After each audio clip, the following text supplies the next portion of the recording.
Boulder, Colorado, where the Colorado Buffaloes got the ball just a few moments ago. I'm Mark Jones alongside Roddy Jones, Quint Kessenich. Jimmy Horn just caught this pass, was running into the end zone, shot up the deuces at the defender, and was hit with an unsportsmanlike conduct penalty, which nullifies the touchdown and brings it out to the 25-yard line. It's been a frustrating run for Jimmy Horn, who had not had the explosive game, the explosive plays that we expect from him. Got loose on a 3rd and long. He's just excited, showed the speed, and look, he kind of looked like Tyreek Hill going down the sideline, but you can't chuck the deuces anymore. I don't know that anybody that's played collegiate sports, like you and I both have, do you like that rule? In that scenario, I don't like that you take it off, but it's a rule, and obviously you don't want the taunting that can escalate down the line. I think that's harmless, but you're trying to prevent what it could escalate into. Nice run off tackle. That's Dallin Hayden. Got a good block up front. Colorado has established the running game already. This is the play we're referring to a moment ago. Horn got around the edge, and he showed Cincinnati his shoe bottoms and the deuces. And Coach Sanders talked to him afterwards about what he did, seemingly affirming him, but also saying you can't do that. Yeah. Just a guess. I mean, this guy used to high step in the end zone, so he knows a thing or two about showboating while going to score. You already know. A nice run by Hayden.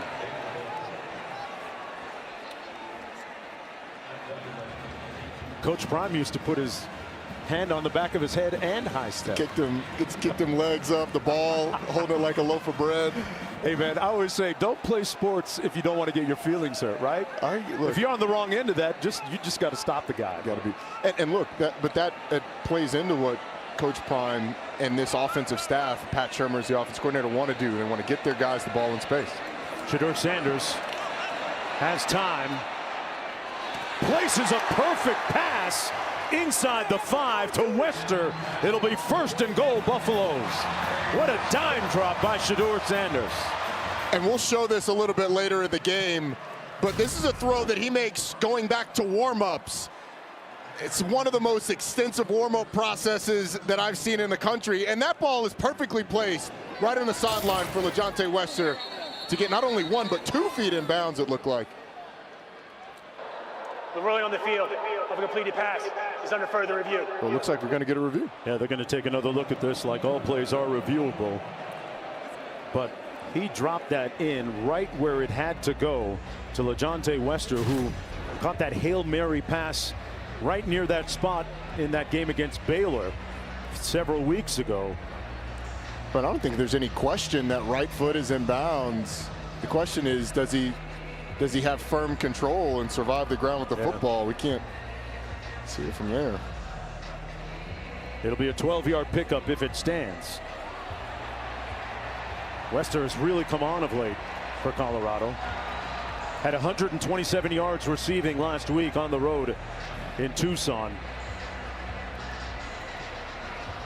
Let's bring in Matt Austin, our rules analyst. Matt, what is the final determination here and the criteria for a complete catch? Well, I think you guys are all over it. You have to have firm control. You have to get a body part down inbounds. And if you go to the ground, you have to maintain possession. I haven't seen anything on any of the replays that would show me that he lost possession at all. The ball might have scraped on the ground a little bit, but I think he had hands under it, and I never saw the ball separate from his hands. So I think this call will stand. There's certainly not enough. I agree, man. There's certainly not enough to overturn it based on what we've seen. There was a shot at the very end where he's laying on the football from that low shot where it looks like the ball might have been dislodged, but you certainly haven't seen anything definitive. After further review, the ruling on the field stands. 1st down, CU. There it is, 1st and goal for Colorado. Wester with the 12-yard completion. This is Colorado's first possession of the football game.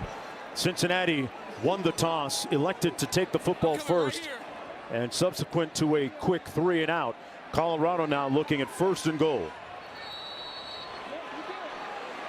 Hayden in the backfield. On the jet sweep. Horn dragged down at about the 3-yard line by Canteen. Derek Canteen, the starting strong safety, will make it 2nd down and goal. No gain on the play. Trying to give Jimmy Horn that touchdown that he had took off the board himself. Couldn't quite turn the corner. Derek Canteen with a good play. A guy who got to Cincinnati in the offseason has already been voted a captain.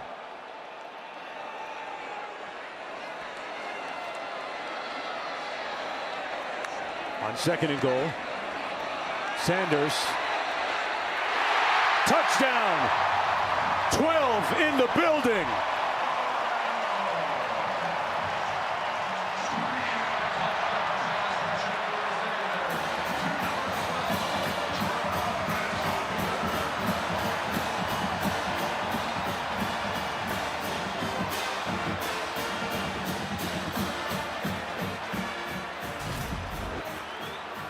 Well, Travis Hunter gets wide open from the beginning, and then it's just about Shedeur Sanders waiting for him to clear into a window where he can get him the football, but the quickness off the line and then the protection to allow Shedeur to find that little window got him the touchdown. Shedeur Sanders has implored his teammates to get off to a fast start. That's exactly what they've done on this very... A crowd of over 50,000. It's Parents Weekend in Boulder. We're at high elevation, and the fans are jacked up. During that last time out, Coach Prime grabbing the microphone and warning the fans here to stop throwing items on the field.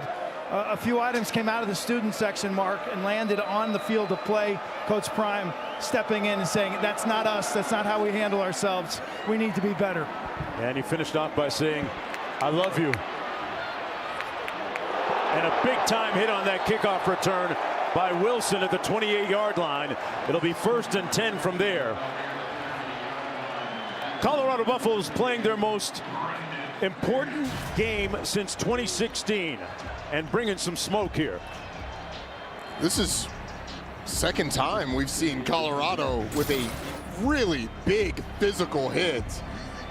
Monte Bentley had one on the first Cincinnati possession, and again there. Wilson jumped up quickly, though. Yeah, I'm good. Never hurt me.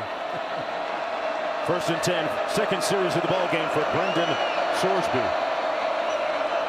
Transfer quarterback from Indiana. Pass batted down and incomplete. Dangerously falling harmlessly at the 35. Let's take a look at what's at stake for the Colorado Buffaloes.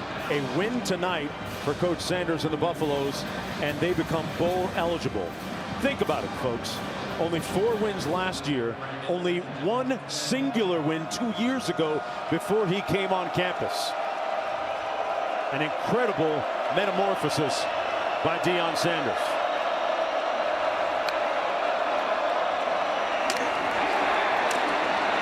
Kiner absorbed the hit and picked up the 1st down. Meanwhile, Scott Satterfield also in his 2nd year on the sidelines at Cincinnati. Folks, his team only won 3 games a season ago. Right now sitting at 5-2, already eclipsing last year's win total. He's done a fantastic job on the sidelines for the Bearcats. Former Louisville head coach. A win for them tonight, and they're right in contention for the Big 12 title. 10-yard gain and a 1st down. Sorsby out of the backfield, wide open to Pryor on the loose and pushed out of bounds at about the 24-yard line by Shiloh Sanders. Appeared to be some kind of busted coverage that led to a 40-yard pickup. Well, there was a lot of confusion for Colorado in the secondary, a lot of communication happening. And then as soon as the ball is snapped, Evan Pryor, watch right here, all of the talking and confusion that's happening. Cameron Sillman Craig trying to communicate to Preston Hodge. Well, nobody takes the back, and it's a big gain for Cincinnati. Sorsby looking to run. He's done well running the football all year long, and he's going to be pushed out of bounds at about the 22-yard line by Sillman Craig. Cincinnati moving with the pass primarily, and Colorado doing it on the ground. Yeah, the fact that Colorado has run the ball 7 times out of 11 plays and successfully. Yes. If you take away the sack, the running backs had 25 yards on those 5 carries. That's excellent for this crew if they're able to do that, because we know they're going to be able to throw the ball. Coach Shermer has been able to execute his game plan so far. The offensive coordinator for the Buffaloes. We have a flag down on the field. Ball start. Offense, number 53. 5-yard penalty. Second down. Gavin Gerhardt, the center, the culprit. They'll move it back 5 yards to the 27-yard line. As a follow-up to the Luke Kandra injury, the right guard, he is back in. You can see him in the screen. His head peeking out in that huddle. Good to see him back on the field. And Colorado probably is their best lineman for Cincinnati up front.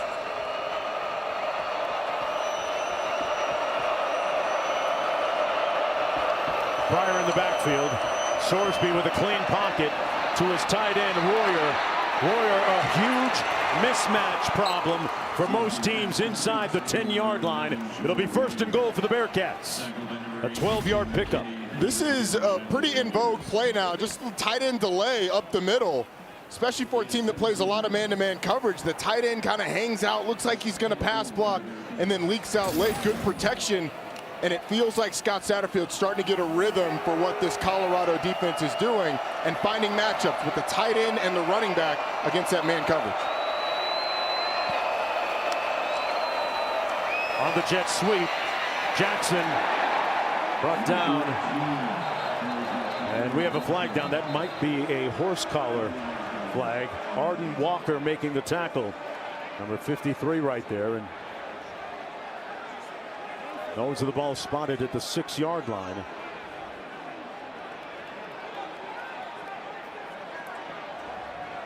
There's a bit of a kind of had the face mask for a half second, and then he did have the shoulder pad. There was no foul in the play. Second down. That's some good officiating right there. It is. And the action of the runner made it look like it was a horse collar. But clearly he had the shoulder, pulled it down. They come together. They talk about it. What did you see? What did I see? And they come up with the correct call. Hey, man, I love the guys in the striped shirts. I do too. 2nd and goal. Trips left formation. Johnson in motion. Now comes back. Sorsby into the end zone. Touchdown, Cincinnati. Johnson with the catch.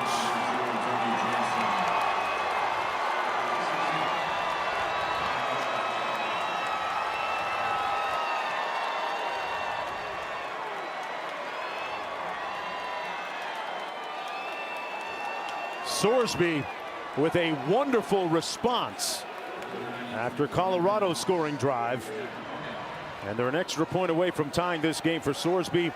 It's his 14th touchdown pass of the season. And for Johnson, his 4th touchdown catch.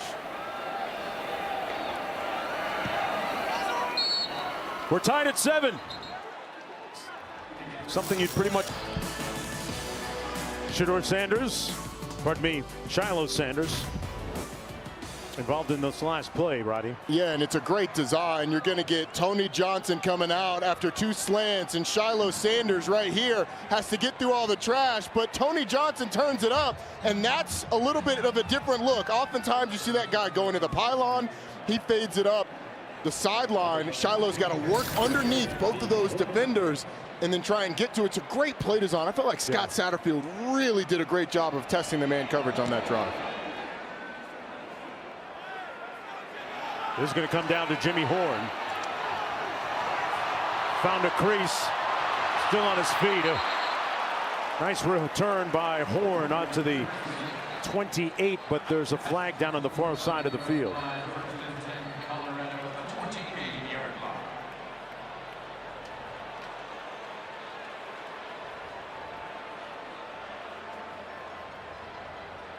During the return, hold it. Number 26 in the return team. Half distance to the goal, 1st down. Media timeout. That would be us. Media timeout. They have a Very unique way and spirited way of communicating, but it works. They're 5-2. Back after this. Mark and Roddy, it's a 1-point game on ESPN2. All right, thanks a lot, Kevin and Trevor. They run it into the boundary that time, Colorado does, on 1st down and 10 after the penalty on the kickoff. A 3-yard gain by Gustav. Well, you talk about a couple of teams that are mirror images of each other in a lot of different ways. 2nd down and 7 coming up. Sanders pulls it out on the RPO. Hits Horn. Coming back the other way, looking to pick up a block. Found an alley.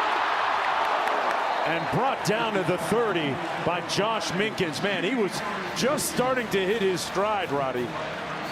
It feels like Jimmy Horn has found some mojo tonight. Yeah. I mean, after that long run that got called back because of the taunting, you try and go completely reverse field, and he almost got out of there. He's feeling it. 1st and 10. Sanders with time, gets it out, checks it down.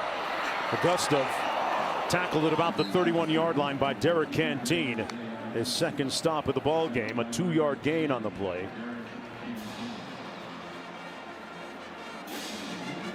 Sanders last week threw for 250 yards, a couple of touchdown passes. Travis Hunter on the field, split wide to the top of your screen. Remember last week against Arizona, he played the 1st half but sat out the 2nd half. Sanders delivers, complete. Hunter pushed out of bounds at about the 40, but enough to pick up another Colorado 1st down. Let's take a little inventory in the Big 12 Conference after that 10-yard pickup. BYU undefeated, 5-0, 8-0 overall. Cincinnati and Colorado right in the middle of the mix. Gustav stopped up right near the line of scrimmage. Eric Phillips making the tackle on the play. Pretty good for a couple of teams, Roddy, that were not even thought to be contenders by a lot of the prognosticators at the start of the year. Both of them picked outside of the top 10, and the big happening today is Texas Tech falling to TCU. Yes. They're now 3-2 in the league, opening up the path for Cincinnati. If they win out, they're in the Big 12 championship game. Wow. Shedeur Sanders now 8 of 8 passing after that completion out to the 41-yard line. That's Wester. Thompson making the tackle on the 1-yard gain. Roddy, these short passes, how much does that complement, or does it just act as their running game sometimes? I think it does. You know, they're almost 100% completion percentage passes, making Cincinnati run sideline to sideline. But you're doing it with players who are dangerous in space and forcing these Cincinnati defenders a lot of times to make one-on-one tackles in the open field. 3rd down and 8. Got to get to the 49. Underneath Horn. Got a good block. Turned the corner and stepped out of bounds with enough for the 1st down. Travis Hunter got in the way just enough on the 9-yard pickup for the 1st down. I mean, it's just a heady play. He knows that he can't blindside the guy, but you get shoulder to shoulder, little nudge. It's all that you need to spring Jimmy Horn for the 1st down. 3 receivers to the bottom of your screen. Hunter to the top on 1st and 10. Hayden in the backfield. On the play fake, complete over the middle. It's Hunter again. There's a flag down, though. Let's see if this stands or not. There's a flag back at the 45-yard line. Personal foul. Roughing the passer. Number 97 of the defense. 15 yards added on the end of the play. 1st down. Well, they go with the RPO to throw the slant behind the boundary safety, and you could just see it at the end. Eric Phillips with sort of a hand to the head of Shedeur Sanders. Yeah. I mean, I don't like that as a roughing the passer. I understand that you can't hit the quarterback high. I didn't feel like he got enough of them there to warrant the flag. On the run, this is Hayden. Hayden's going to pick up about 5 yards. Brian Sims, the third, making the stop. Here's next week's featured 3:30 games. The annual world's largest party is on ABC. Florida #2, Georgia and Jacksonville. And then #10, Iowa State hosts Texas Tech, who lost today in Ames on ESPN. We can't talk about the spirited nature of the party anymore. The libation on the run into the boundary. Hayden weaving his way through rush hour traffic. Down inside the 10, picked up 5. Josh Minkins making the stop on the play. And third down again for Colorado. Sanders is 10 of 10 passing for 116 yards.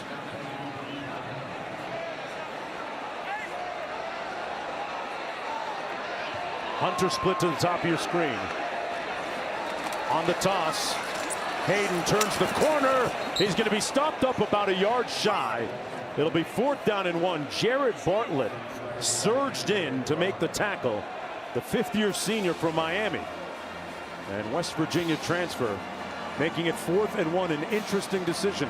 What do you do here, Roddy? I think Colorado's going to be aggressive, and I wouldn't be surprised. If they tried to throw it. They keep it on the ground. Hayden, oh, it's going to be close. Let's see where they spot this. There's a flag down.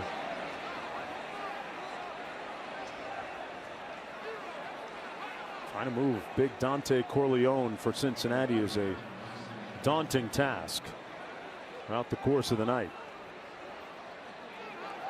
Illegal substitution on the defense. 12 players on the field and the ball is snapped. Half minute is the goal. Results in the first down.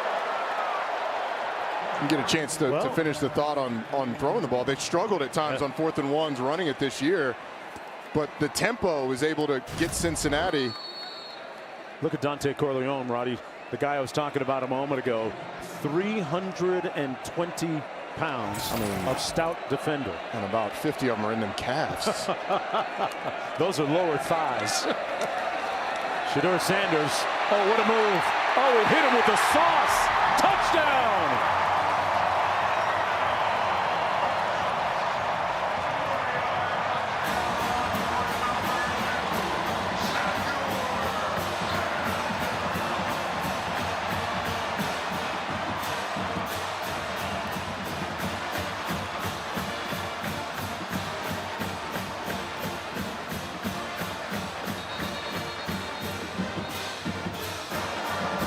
Previous play is under review to make sure the ball was snapped before the period expired. Oh, wow. Oh. Looking to see if they got the playoff in time before the end of the quarter.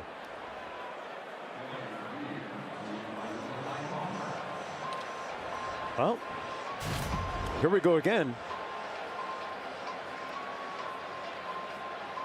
That's awfully close. We're going to have to slow-mo this thing. You need to go down to 1/10 of a second on this. I think he got it off. Yeah, he got it off. Barely. Got it off in time. If they had 1/10 of a second on there, Matt Austin, our rules analyst, your thoughts on this? Mark, I agree with you and Roddy. I do think that hand was just starting moving the ball when it was still showing a 1. So I think this play will stand. Mark, you said it. If we had 1/10 of a second like in hoops, then we could absolutely see it. But when it says 1, it's actually 0.9, 0.8, 0.7, 0.6 all the way down. Because when it hits 0, time's gone. They're going to have to slow it down frame by frame like we did.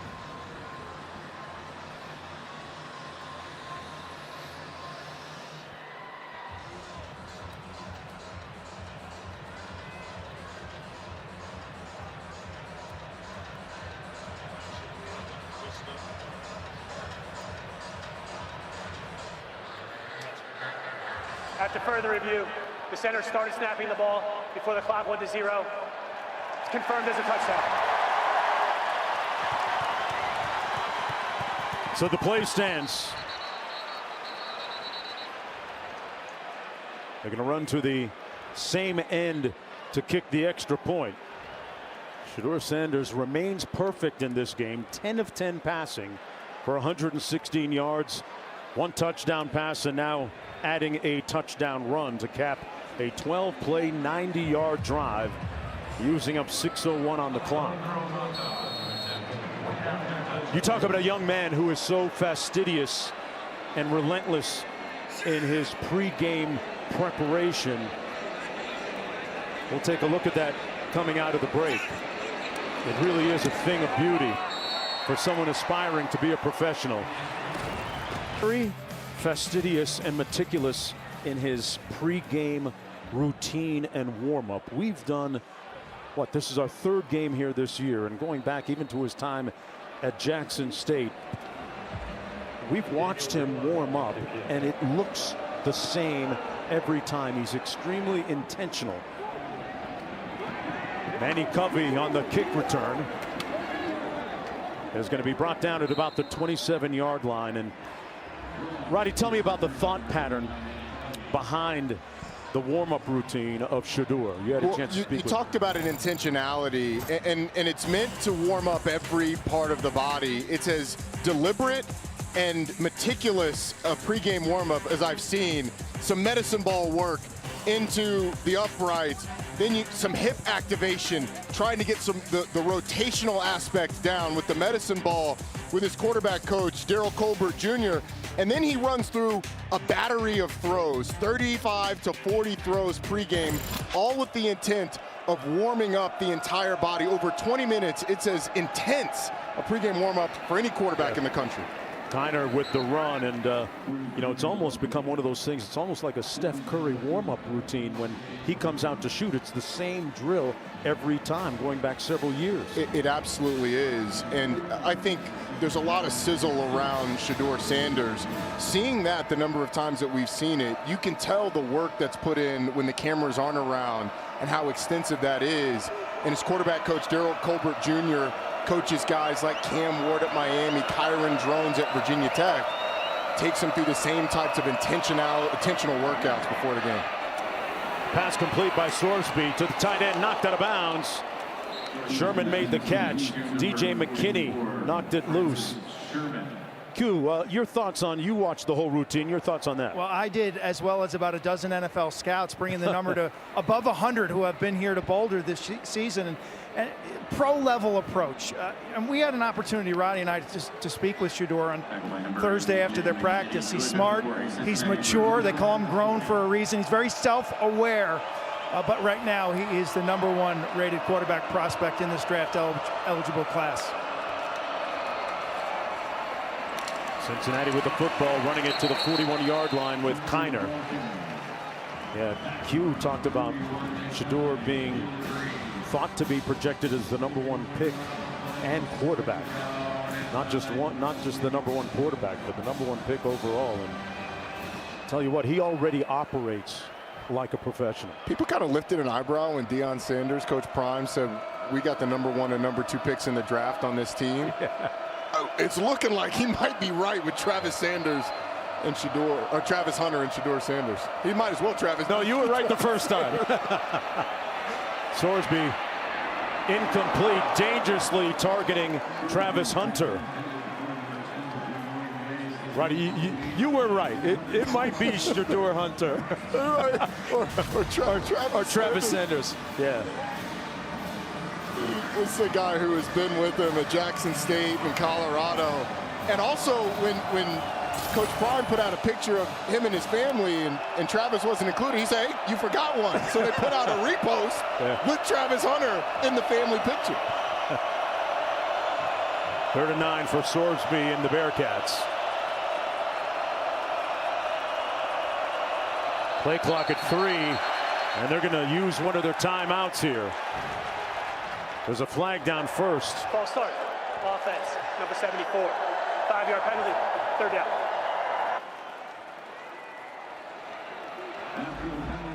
They're going to move it back a few yards, back to the 36-yard line. 4 penalties against Cincinnati for a total of 29 yards so far. Oh, you could see it right there, yeah. just leaning back. And here's where this Colorado defensive front can really tee off. Sorsby had some good interference, picks up the first down. He can do that. He's a very proficient runner, and he used his legs right there to move the chains. Picked up 21 yards in all. Tremendous call by Scott Satterfield, knowing that he's going to get man-to-man coverage. So if you can break that defensive line, then you can get a lot of space before you encounter Shiloh Sanders. And there's the QB coach. That's Pete Thomas, really excited about the call and the execution by his quarterback. On Colorado's side of midfield, at the 43-yard line, first down and 10. Kiner in the backfield, out of the pistol formation, takes the handoff, and he's going to be stopped up a little bit shy of the 40 at the 41 by Okunlola. One of the leaders in teams on the team with 3 sacks. It'll be second down, about 8 to go for Cincinnati. They were able to answer last time on the Colorado scoring drive. Let's see what they do here.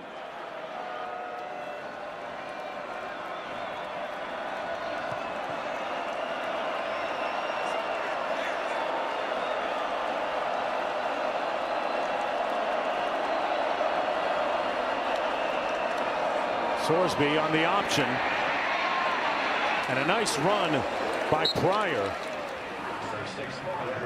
Had a touchdown run last week. 7-yard gain. Shiloh Sanders making the tackle on the play.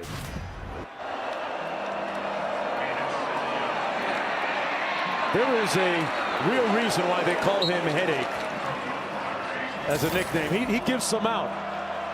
He does, some to his father, but oftentimes to opposing ball carriers. And this is where Brendan Sorsby's legs become really dangerous on these 3rd and shorts.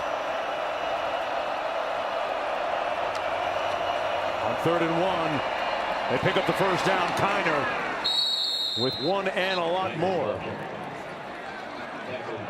Saw a little option football from the Bearcats a moment ago to move the ball. Yeah, they'll throw some triple option stuff in there. Here they've got, you get the fake pitch, you get a couple guys going misdirection, a couple blockers on the quarterback counter. You're able to get the ball in the end zone. And then our crew, come on. Hey, Roddy Jones. Standard definition film. Come on, look at my man Roddy Jones, folks. Joshua Nesbitt reading the defensive end, getting out on the linebacker, reading it, and then pitching it to some guy wearing number 20 and hoping for success. Oh, man, look at that. You just shrugged that dude off like he wasn't there. A pass incomplete, intended for Joe Royer. Little trickery that time, attempted by the Bearcats. It'll be second down and 10. Sorsby, the transfer from Indiana. USC and Duke also eagerly recruited him and came to Cincinnati out of the transfer portal. Had a great visit with his mom and dad and some friends and family of his on the walk to the stadium here tonight. Wonderful people. Very humble and hardworking. 10th play of the drive. Sorsby picked off. He threw it to Preston Hodge. There's a flag down. Hodge on the move. He's got a wall of blockers and finally pushed out of bounds at the 45-yard line. Let's see what those flags are about back at the 10-yard line. And Coach Sanders doesn't seem pleased about it. He said, I gave you respect. He said, Rosa, she said.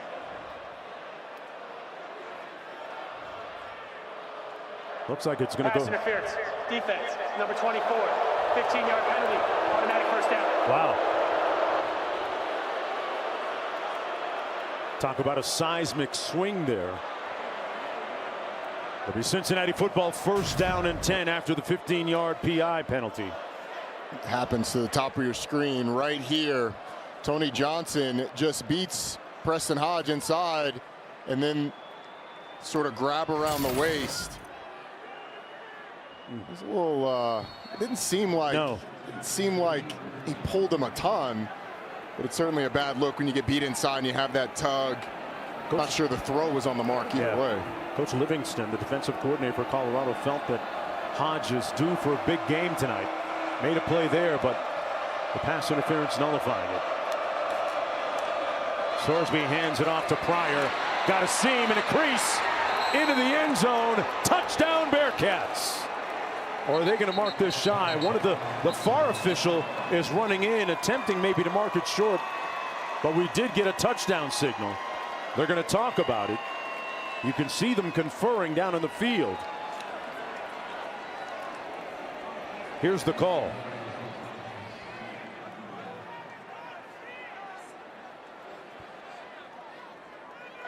Result of the play was a touchdown. So the call stands. Boy, what a great call. Pryor with his 5th rushing touchdown. Great patience in the backfield, and then the officials once again coming together to discuss. Oh, this one's going to be interesting. We got a shot right down the line. Great job by our crew.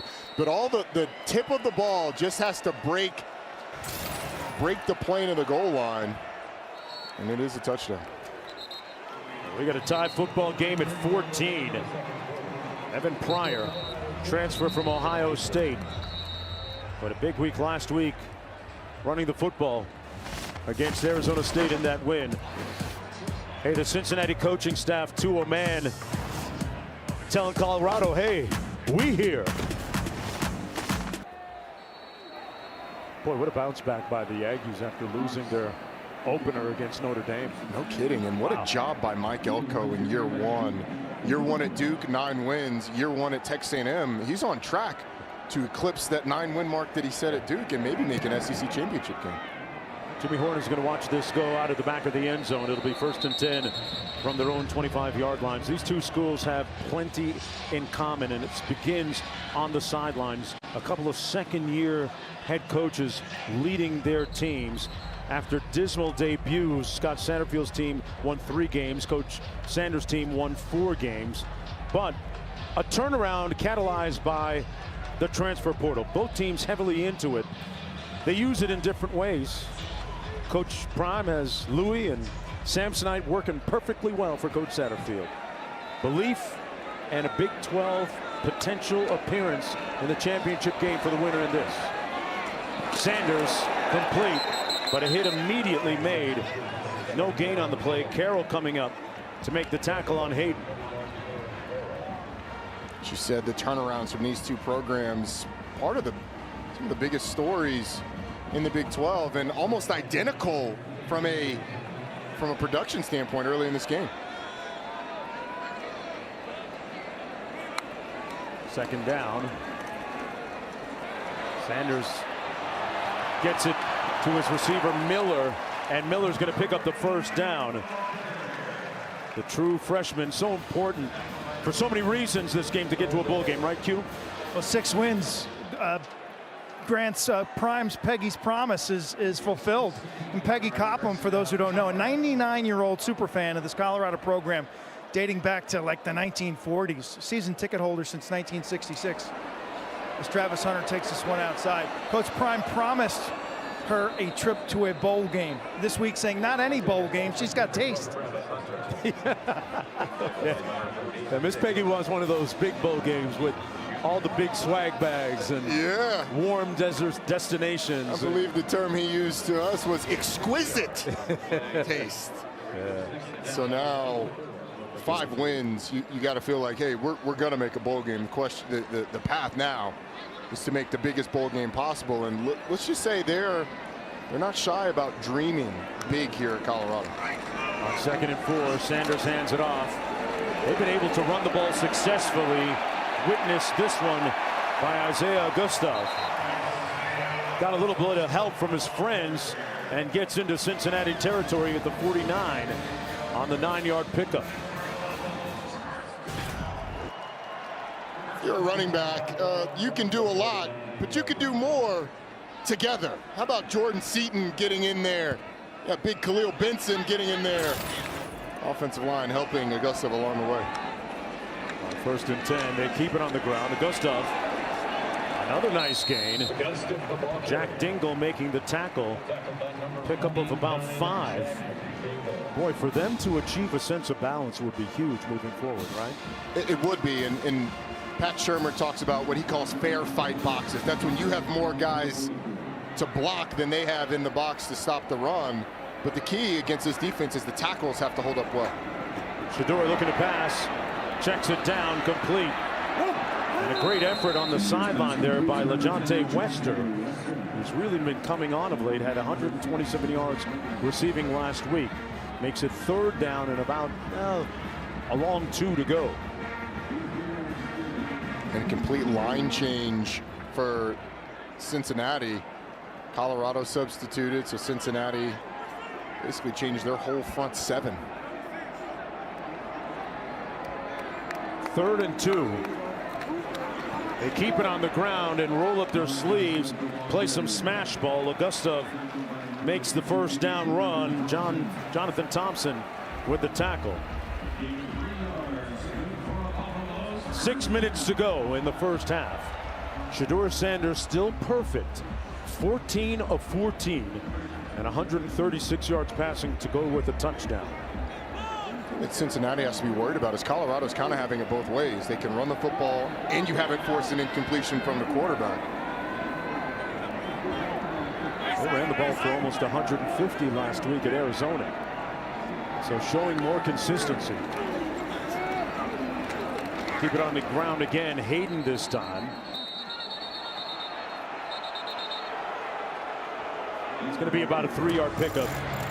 Shedeur Sanders has been on all night like a porch light, folks. Look at those dimes. Laser beams. And then he shows it off with the legs as well. Cincinnati's done a good job of preventing the big play with the exception of the horn catch and run, but you've got Shedeur throwing darts like he's been throwing. It's going to be tough to stop. On the play fake. Clean pocket, still perfect. Hunter spins and pulls away. Travis Hunter inside the 10 at about the 7-yard line. Jake Golday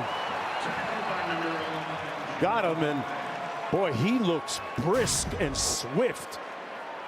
We were asking Coach Prime about Travis Hunter. The break there, the ability to change directions, to stop. He left the defender in the dust. And a fumbled snap. Didn't look like Sanders was ready for it. It's going to be 2nd goal from just outside the 10-yard line.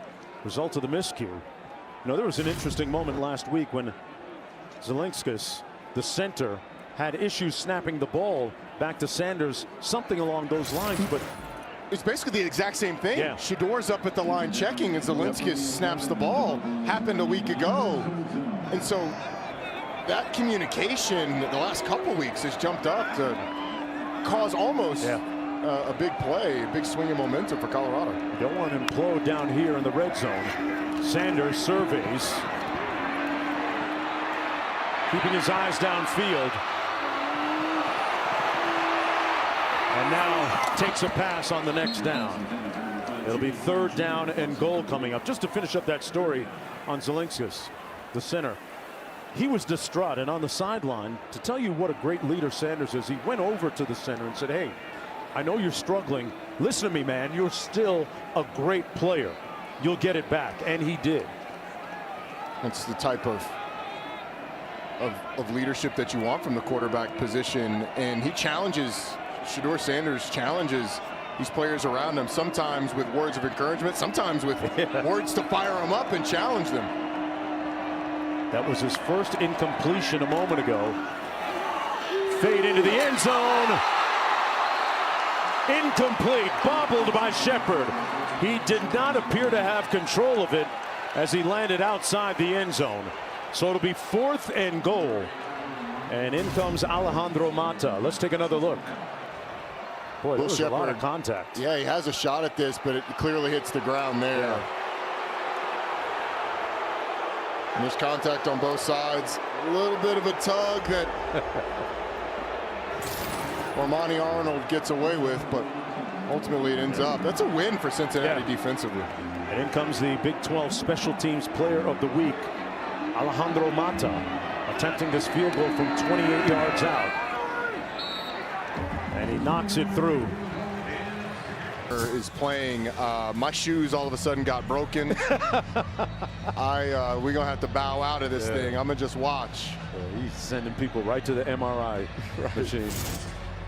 Taking ankles tonight on the field too. Colorado leading by 3. You mentioned it though. It felt like a win for the Bearcats defensively to keep them out of the end zone. Fair catch called at the 12-yard line by Manny Covey. It'll be 1st and 10 for the Bearcats after this break. Brendan Sorsby going to get the reins of the offense when we return. Once again on ESPN2. 1st down and 10 from the 25. Kiner found a hole and picked up about 6 on the play. 2nd down and 4. Cincinnati with all 3 of its timeouts remaining. This is really good footwork by Corey Kiner. Watch this little jump cut that he has. Boom, to the left, just enough to get away from the nose tackle and up in the backfield. And he's a guy at 210 pounds, got great balance, but you see the feet there. Those little moves get you yardage. Nimble. On 2nd and 4. Sorsby on the quick slant, complete. Tony Johnson working against Preston Hodge. The pile moving all the way out to the 45-yard line with 2:39 and the clock running. A 14-yard gain. Xavier Henderson has been quiet, their leading receiver, but Tony Johnson, a guy who they moved to the slot earlier this year to try and get him more touches, try and create some more favorable packages. He's done a nice job tonight. That's a shot of Xavier Henderson, who large part of the night's been lined up against Travis Hunter, which is a one-way ticket to get erased from the game. And he's got those straps out there. Sorsby handed it off to Kiner, nowhere to go. Hill Green making the tackle on the play for the Buffaloes. That's going to be a loss of 3.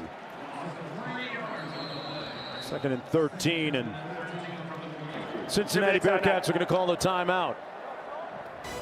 Actually, we've hit the 2-minute timeout. We'll be right back after this.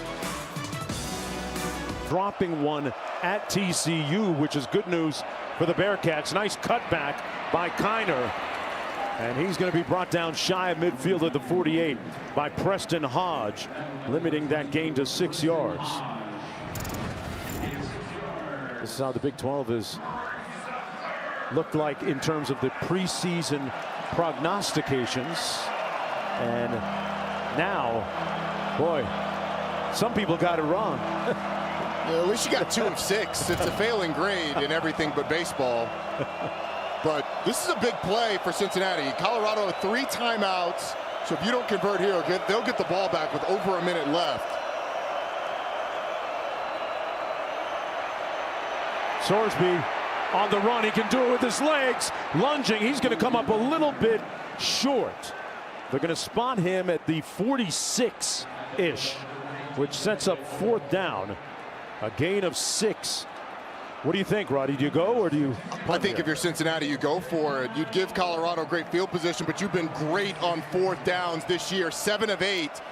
And on 4th and 1s, they have converted every single one this season. Here we go.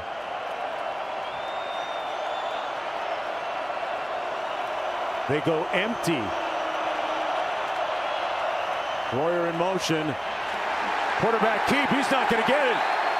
The impenetrable front suddenly of the Buffaloes saying it with their chests.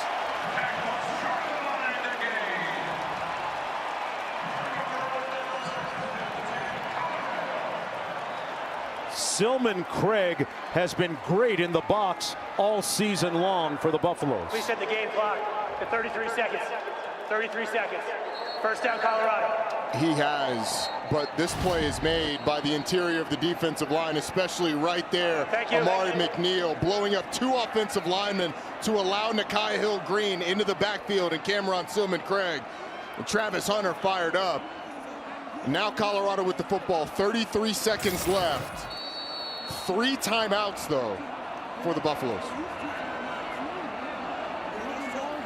This is a lot of usually Shedeur Sanders is at his best in such situations underneath Hayden. Going to be dragged down at the 48-yard line by Golday. And they're going to call a timeout here after the gain of 6. Hey, coming up on the Lexus halftime, Kevin Connors, Trevor Manich in the studio chopping up, giving you some BYU highlights. First charge time out of the hat. Colorado. Close calls for Ohio State and Texas. And Notre Dame sails past the Navy crew. That's Navy's first loss of the season. And likely taking some of the steam, no pun intended, out of the potential for an Army-Navy matchup down the line. It would still be a really cool display if Army and Navy were to meet in the American Championship game and then again for the Army-Navy game. But that likely, at least if Navy were to win, Army's still undefeated. But if Navy were to win, that likely wouldn't be for a college ball playoff spot at this point. Let's go to Quinn. You see on the Colorado sideline, they actually use their own field goal marker. It's not a line on the field, but it's a flag. They got a manager holding a flag, what, at the 31-yard line? Wow. Never seen anything like it. Look at them. There you go. Sanders checks it down and throws it out of bounds at about the 44-yard line, setting up a 3rd down and 4 now. Sanders is 16 of 19 now after that incompletion. 171 yards. He completed his first 15 passes. So looking at 3rd and 4. And I think you have to anticipate that Cincinnati is going to drop numbers. I would expect something short of catch and run here. Sanders drills it complete. That was Travis Hunter with 11 seconds to go. 14-yard pickup and a 1st down. Going to spike it here and stop the clock. Colorado with 2 timeouts remaining.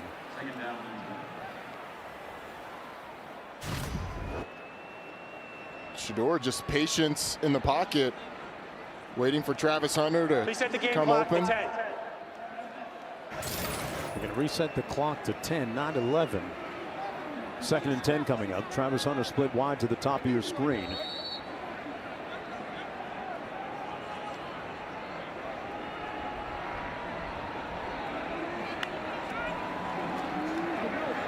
Sanders taking a shot, got him in! Room service, touchdown! Hunter!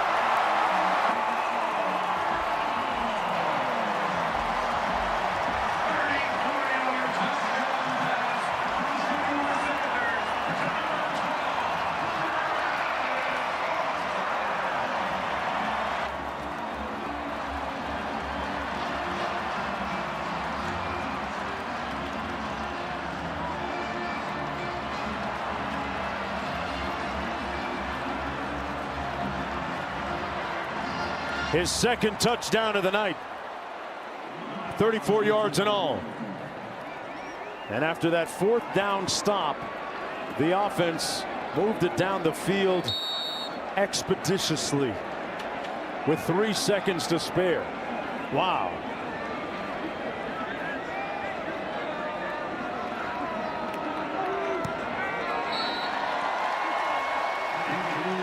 Ten-point lead for the Buffaloes. You can't overstate how important he is to this team. No, you can't. But look at the bust by the Cincinnati defense. Go ahead and run it.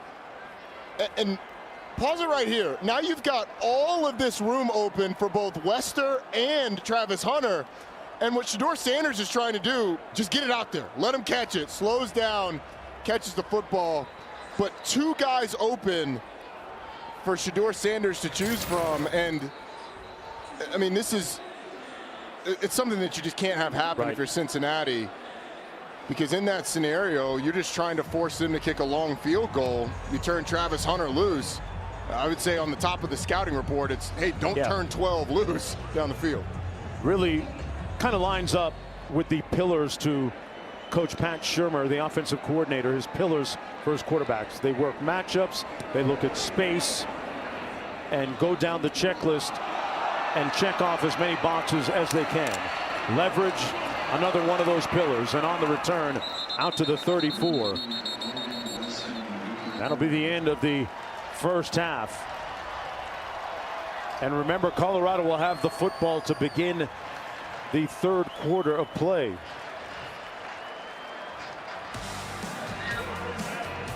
Ready for the start of the third quarter play. Mark Jones, Roddy Jones, Quentin Kesnick down to the field. The Buffaloes will have possession of the football first.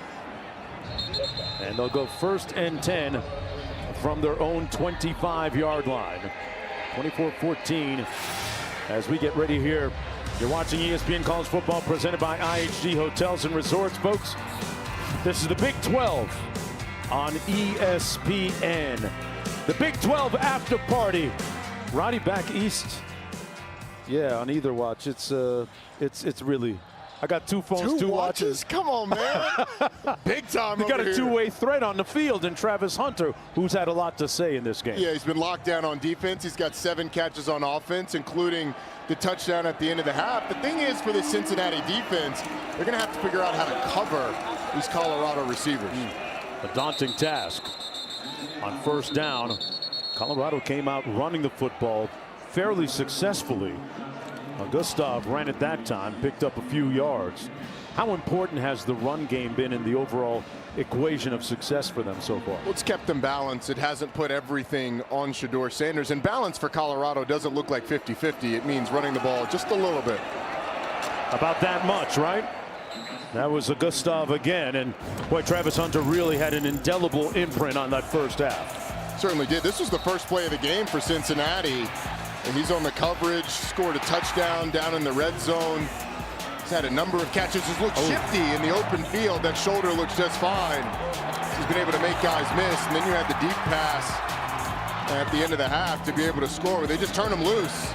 Wow. Can't turn 12 loose down the field. Cincinnati does it with 3 seconds left on the clock. Yeah, that's the one guy that you don't want to lose track of.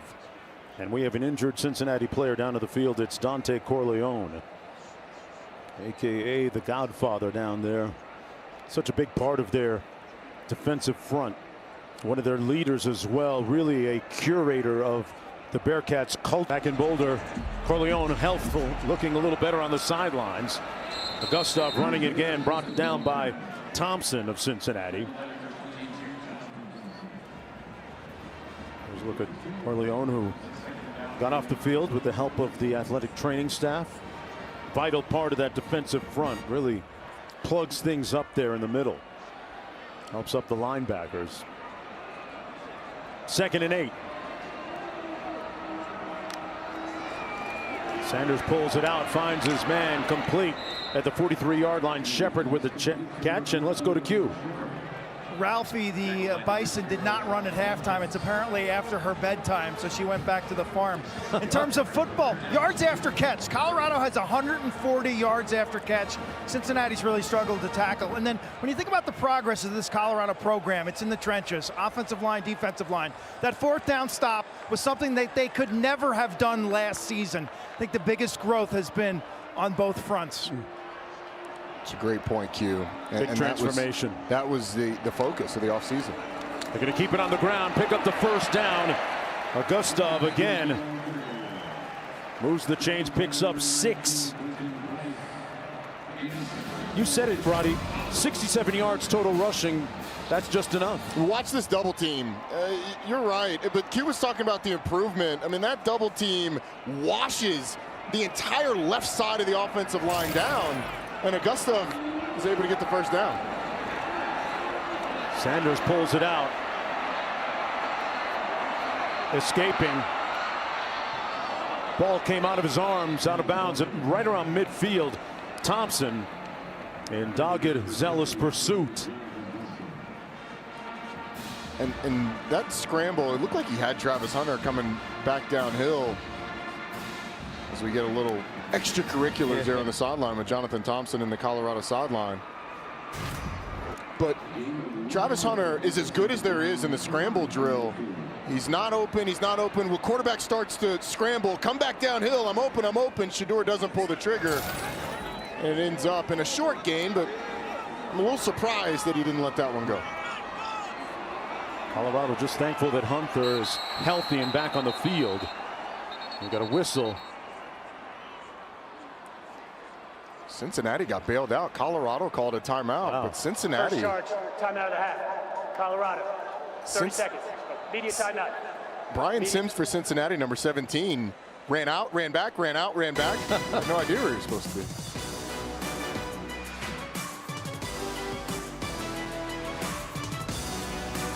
A lot of potassium over there with those bananas. Hey, there's the Taco Bell Live Más student section. All season long, student sections across the country are competing to be the Taco Bell Live Más student section of the year.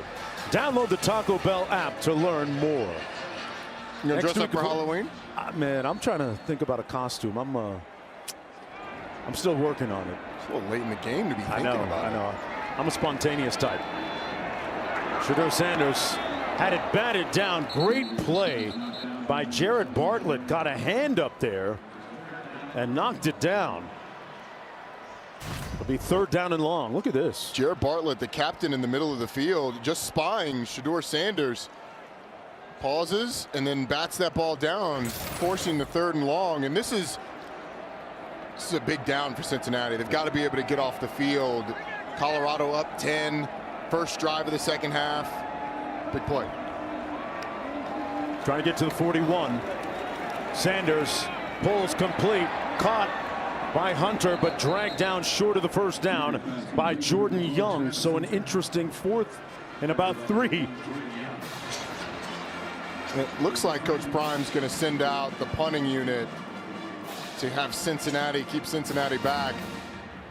And with the success that you had with the speed, I probably would have thought about going for it, but up 10, punt the ball away, pin Cincinnati back deep, hopefully, and let your defense go play. Roddy, this is their first punt of the night. They scored touchdown, touchdown, field goal, touchdown on their first 4 possessions. Set. That's his punt. Let's see where they mark this. A 38-yard effort. Out of bounds at about the 6. Now we honor those who serve, brought to you by Navy Federal Credit Union. The Navy, Army, and Air Force ROTC programs here at Colorado University combine topics in military science with practical leadership training to prepare men and women to become military officers. Upon graduation from CU Boulder and the ROTC program, these cadets will be fully prepared to take charge as leaders. Awesome program that these young men and women are in, and we thank them in advance for the service that they'll provide to our country. On 1st and 10. Boy, what a great spin move by Kiner. Used that jump stop almost and spun away from a couple of defenders. One of them, Hill Green, picked up 7 on the play. Let's take another look at this. Nakai Hill Green shot downhill like a rocket, but how about the spin cycle by Corey Kiner? He really is. The more you watch him, the more you love his running style. His great balance. He's creative. I mean, that's a instinct, creativity type run. Try and spin back and take what could have been a loss to a 7-yard gain. Man. Sets up 2nd down and 3 at the 13. Sorsby going to do it himself with his legs. Ran out of bounds at about the 20-yard line, enough to pick up the first down there. Another display of his wonderful versatility running the ball. Picks up 8 yards on the play. His demeanor has a real calming effect on the entire offense. Told by his coaches, and you've seen it many times this year. You think about this Cincinnati team. Folks, their 2 losses this year are by a total of just 4 points.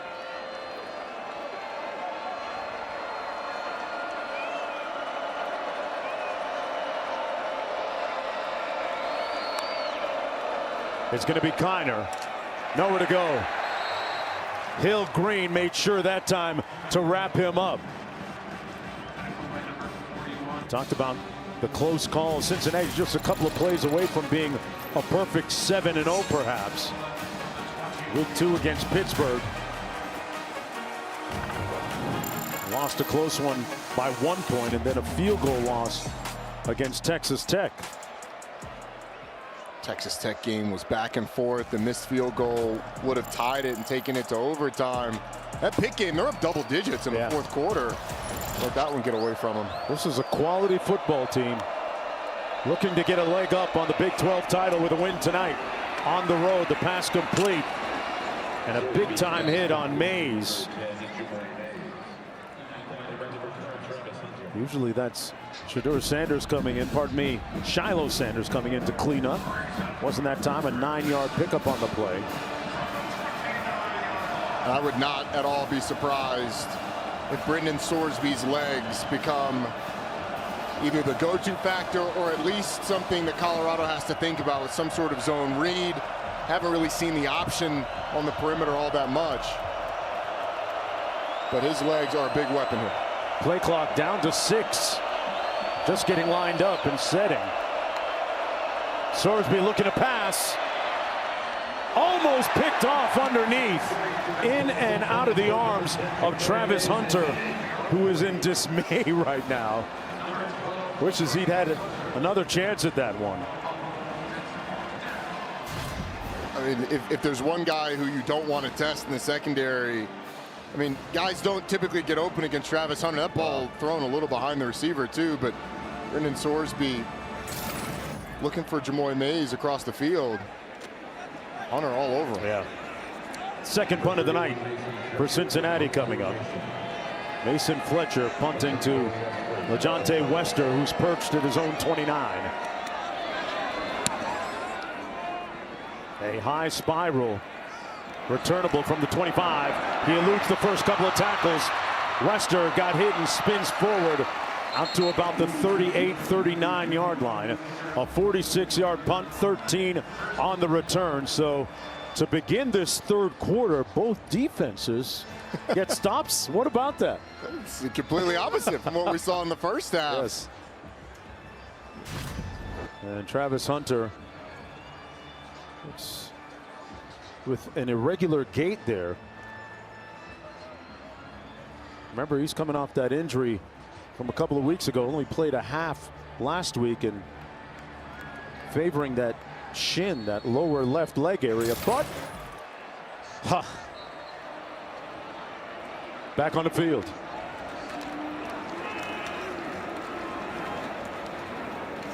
We're going to keep it on the ground with Gustav. You know, we've talked about Hunter and his professional approach. Keep in mind, folks, we told this story a couple of times when we were here earlier. Every week he gets to cryotherapy. Every week he gets to an infrared sauna, all in the essence of recovery and getting his body ready. Not to mention massaging. And that's going to be about a 7-yard gain by Hayden. He's also a guy that Coach Prime told us, asked him yesterday if he could come over early. He came over separate from the rest of the team so that he could get some extra work in early. He was in the training room getting worked out. And I think the toughness that you have to play as many snaps as he does, and the competitiveness. I mean, how many people take a shot to the shin and would say, hey, coach, I need a play? He's a competitor, wants to be on the field. Sanders on 3rd and 3, searching, wings it, incomplete, intended for Shepard, but there's a flag down on the play. Sanders seems to feel like it's going to be in their favor. Arnold defending on that play. Holding, defense number 8. 10 yards to the previous spot, automatic first down. It's going to go against Arnold. That's going to give Colorado a first down. And just to put a period on that Travis Hunter story that we told you a moment ago, folks, did we mention that he is a 4.0 GPA student? Pretty incredible. It really is. And the last play was just a shame for Cincinnati because they had it so well covered. Sanders gets it out into the flat, turns it north-south. Wester on the fly. A straight arm forcing him out of bounds deep in Cincinnati territory, and Jimmy Horn, Roddy, was out there leading the way for him. These receivers are so explosive in the open field, and Scott Satterfield told us before the game and earlier this week, that's the challenge, bringing them down when they get in the open field. And it's been hit or miss with Cincinnati today. 1st and 10. They keep it on the ground this time. Gustav. And look at that pile continue to move. It's going to end up about a 7-yard gain. Philip Houston with the big push. Let's take a look at our player spotlight brought to you by Cintas. Look at the numbers so far. He has been methodical, metronomic in his deliveries tonight on target. He's been patient. He's taken shots downfield at times, but really he's been content to get the ball in the hands of his receivers and let them create after the catch. 2nd and 4 coming up.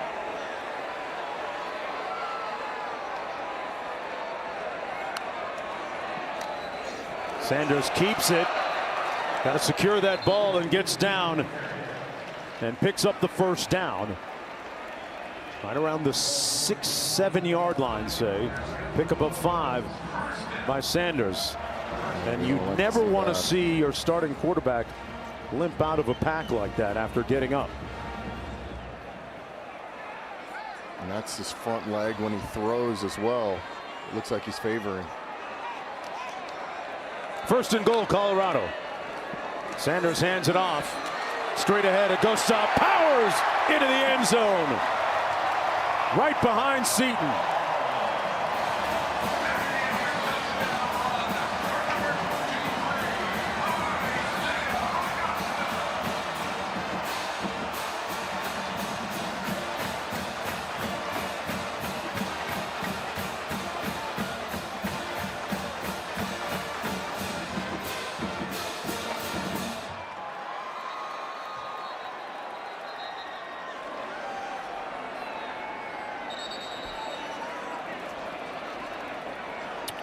An inauspicious sign there for the Colorado Buffaloes.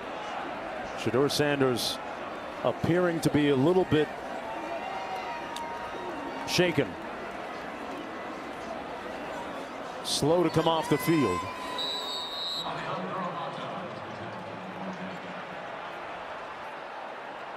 This goes back to that 4-yard run he had to pick up the 1st down.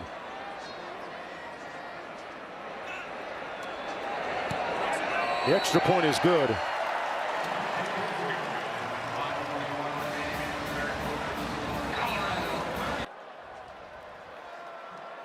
Yes, sir. We get that on the ESPN app. The score here, 31-14, 5:41 to go in the 3rd quarter.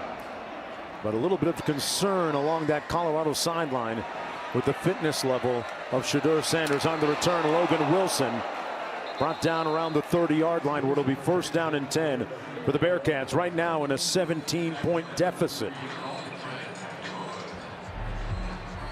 Sanders was being tended to by the athletic training staff while we were away and continues to be. Let's go down to Q. What'd you see, Quinn? Looks like they're treating his left hip like a left hip flexor type injury. Shedeur came over, hopped on the bike for a bit, stood up, jumped around, went through his drops and the rotation it would take to throw a football. So it doesn't look to be a serious injury, but he is getting some treatment right now. Sorsby down the sidelines, incomplete. Good coverage down there by Preston Hodge, who's done a nice job tonight. Tony Johnson, the intended receiver, sets up a 2nd down and 10. Preston Hodge, number 24, a Liberty transfer for the Buffaloes. Preston Hodge on the back half of this Colorado defense and DJ McKinney have both been incredible additions. McKinney's ability and Hodge's ability to cover man-to-man has really opened up a lot for this Colorado defense. On the quick slant, incomplete, and there he is again. Preston Hodge, ubiquitous right now, all over the field. Remember, he had that interception that was called back a little bit earlier. 3rd and 10. And in these situations, Colorado has been opting to have Travis Hunter play the nickel, which is sort of taken away Joe Royer, the tight end, is oftentimes He's been matched up on Royer. He'll go there now as well. Been a quiet night from Royer, right? Relatively speaking. Hunter's on him. On 3rd and 10, Sorsby sacked back to the 26-yard line. Silman Craig.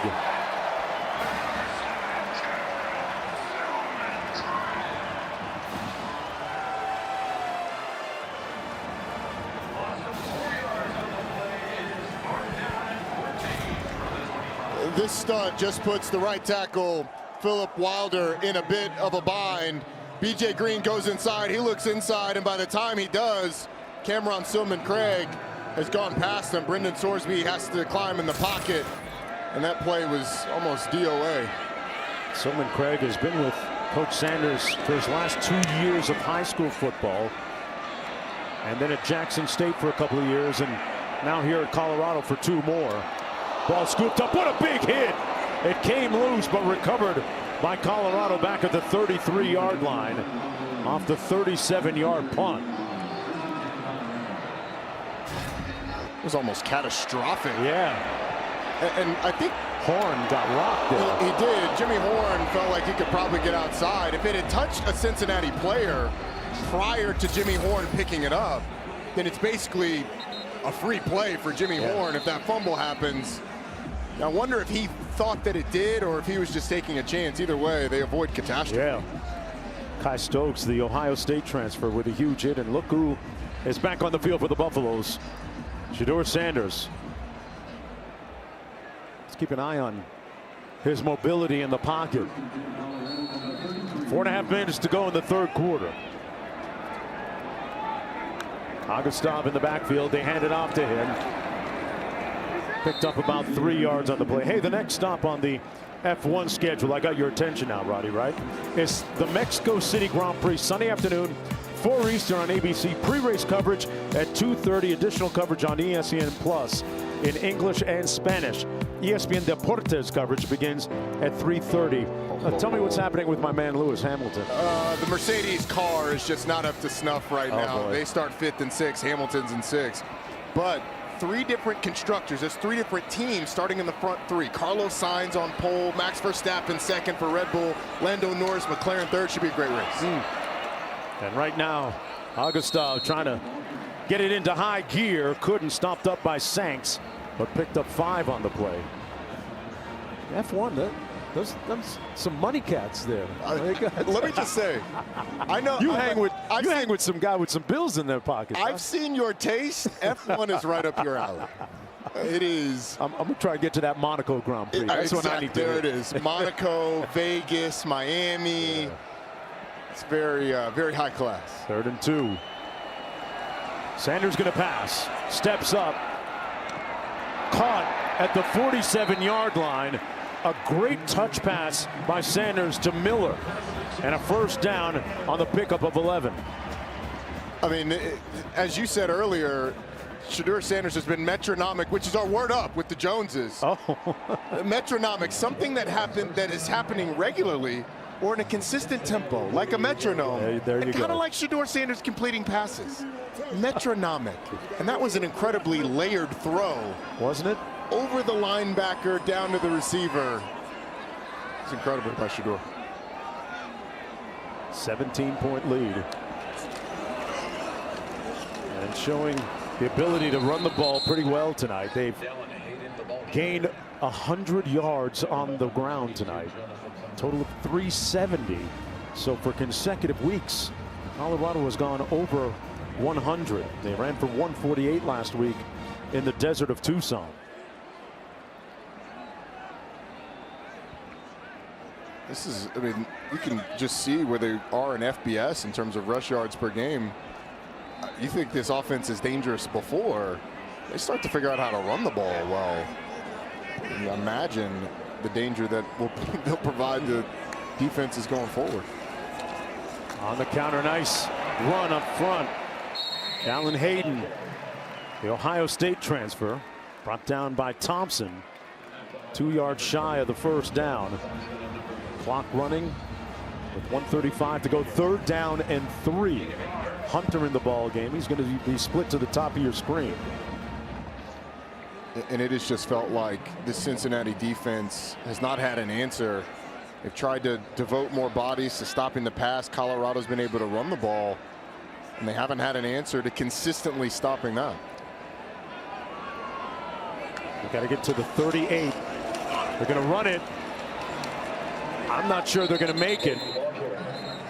It'll be 4th and short in a good area of the field to go for it if you're Colorado. But do you, Roddy? 4th and 1. Last time they were around here, they were a little further back, but they decided to punt it. That was a 4th and 3. Looks like they're going to go for it. Get up to the line of scrimmage quickly. Now Shedeur backs out from center. Wester in motion. And Coach Sanders is going to burn one of his timeouts.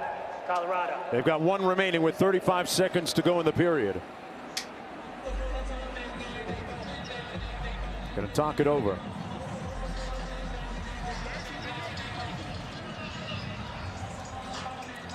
On Parents Weekend. It looks like Shedeur's going to quarterback sneak, and you got the linebacker pushing over the defensive lineman. Cameron Wilson, number 15, is looking like, hey, man, I can't make a play if I'm on my belly. Monte Whedon, the freshman, pushed him over onto the ground. That's a real friendly fire right there. No kidding. I understand. That's one of those where you look up. Cameron Wilson's a redshirt junior. You look up at the true freshman, you're like, take it down like 2 notches. A little tap would suffice. So 4th and 1, and Colorado now deciding to punt.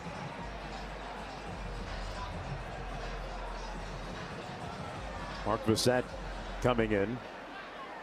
I think the thought process here is up 17. You don't want to give Cincinnati favorable field position at all.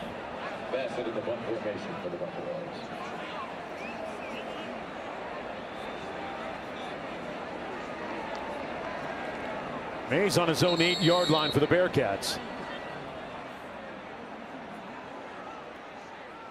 Going to take the delay game. If I'm Scott Satterfield, I mean, you accept it. Delay game. Offense. Penalty is declined.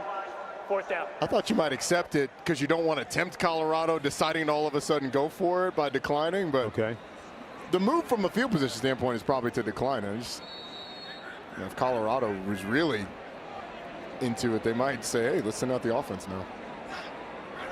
So we'll do it again. Bassett with a high end over end punt, going to try and place this one inside the 10, and they'll do that successfully. It'll be down right around the 10-yard line on the 29-yard punt. The yardage irrelevant.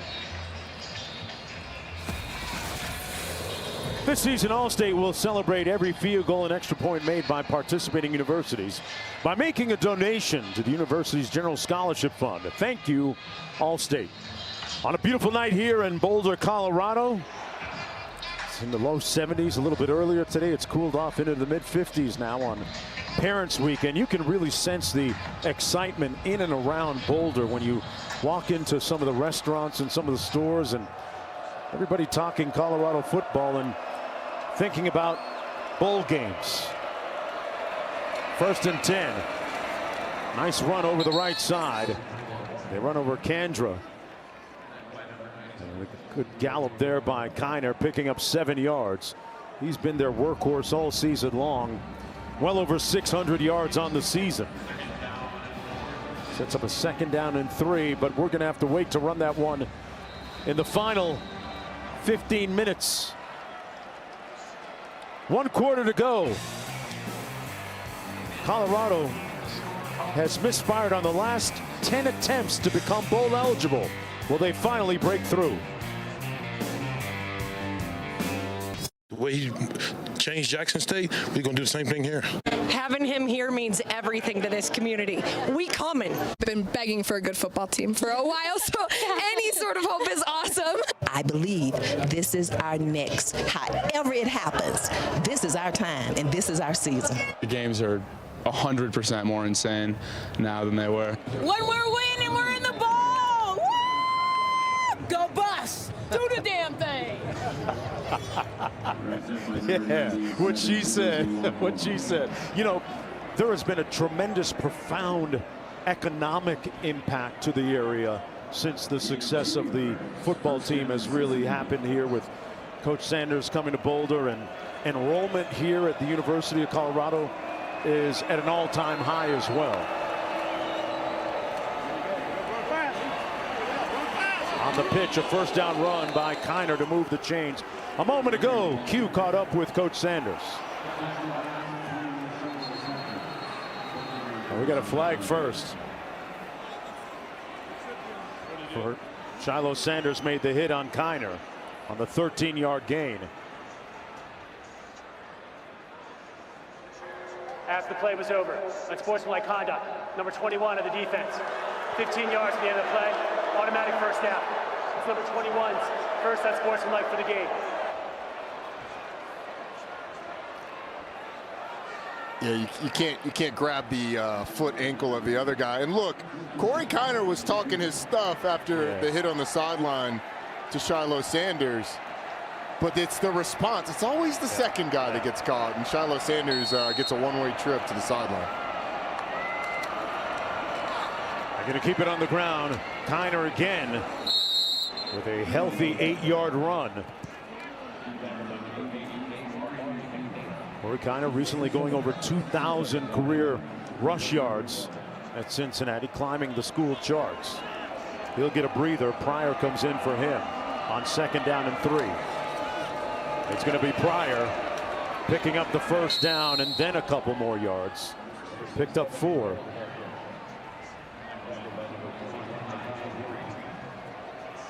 Coach Sanders has told us on a couple of occasions that Shiloh is that challenging sibling, that challenging son that you have. Right? He's also told us that's his Paul, he says, biblically speaking. But he's the guy who sets the tone for this defense. Sometimes it boils over just a little bit, though. Pryor on the run, off tackle. Bentley making the stop. But the one thing about Coach Sanders, he called out his son when he played poorly, and he did the reverse when he did. Just wanted to ask you about Shiloh, just what you thought about his play tonight. I thought he played horrible. I thought he was rusty. I thought he didn't have his footing. I thought he wasn't breaking down. He was coming up trying to make the play. You know, it's better for me that I went through the down. It made me lock in more, made me watch all my film. Thanks, Shiloh. I'm proud of you, boy. Sorsby with the first down run, but a great moment of redemption there for Shiloh. Playing a great game last week, and Dion really transforming into dad right there a little bit at the end. It was nice. It's a great story. He was coach, and he was dad. It's the line that he often has to manage. Yep. But he's always both of them, and it's kind of cool to see the last chapter of this with his 2 boys. Sorsby hands it off to Pryor. A nice head of steam, but picked up just a single yard. Quinn caught up with Coach Sanders a moment ago. Coach, what's most critical to finishing? We got to run the ball effectively. Can't turn it over. Defense got to get some stops. You're not just, we want to finish strong, man. We want to play a 3-phase game. Special teams, offense, and defense, and we want to run the ball effectively and stop the run. You're 15 minutes away from being able to fulfill Peggy's promise. What's that like? Peggy won't up that thing, though. I'm telling you, I know Peggy. She got exquisite taste. Peggy don't just want a bowl. Peggy want a bowl. A bowl. A bowl. And I'm not talking about maneuvers.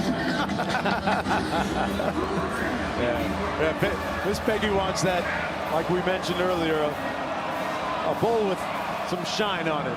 Bobo was on the sideline last time we were here. Yeah, he was. It's a big 3rd down here for Cincinnati. Certainly 4-down territory, down 17. 10th play of the drive for them, Roddy. That's the drive is taking a long time. Mays in motion. We got a flag on the far side of the field.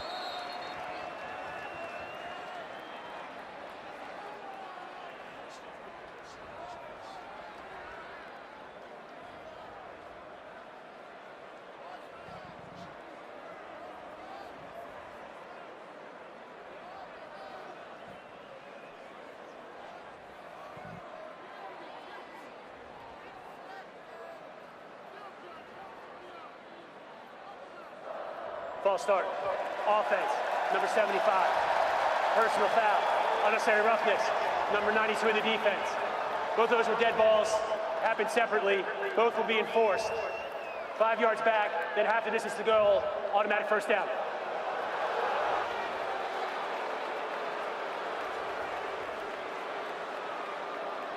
It's a good explanation by our refereeing crew.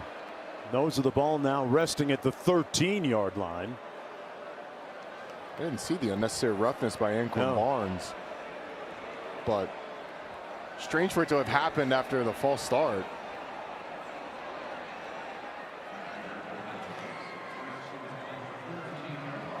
So 1st and 10 from the 13.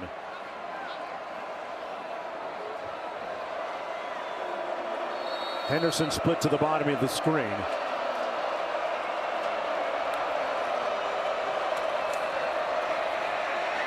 And it's going to be a run by Sorsby.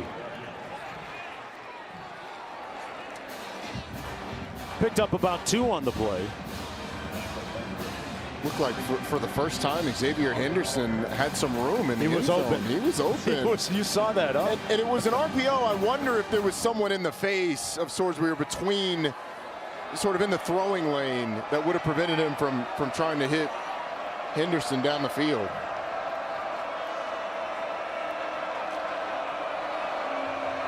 Hunter is at the top of your screen defending. At the bottom of your screen, DJ McKinney matched up against Henderson. Sorsby fires into the end zone, knocked away by Preston Hodge. He has been an eraser tonight. He's had a heck of a ball game, and Robert Livingston said that he thought he might. Yep.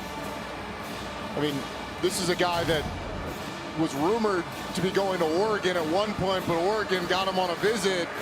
Said, hey, he's listed at 6 foot. We think he's more like 5'10". I don't know. We're going to take him. Colorado said, come on, Preston Hodge. Yeah. He has been excellent in the nickel for him. 3rd and 8 coming up as a result. Where are the man beaters that we saw earlier in the game from the Cincinnati offense? Mays in motion. Sorsby dumps it out. Oh, what a hit. That was Silman Craig. Came in like a missile and just drilled Kiner.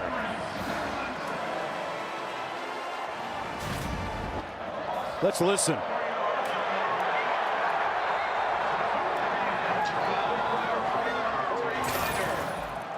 That's up 4th down, and in comes the field goal unit. Agent Hawks so hard for that drive, and it's going to end in a field goal attempt. Used up all that time on the clock too, partner. This one coming from 33 yards out. And Hawks knocks it through. Now 10 of 14 on the season.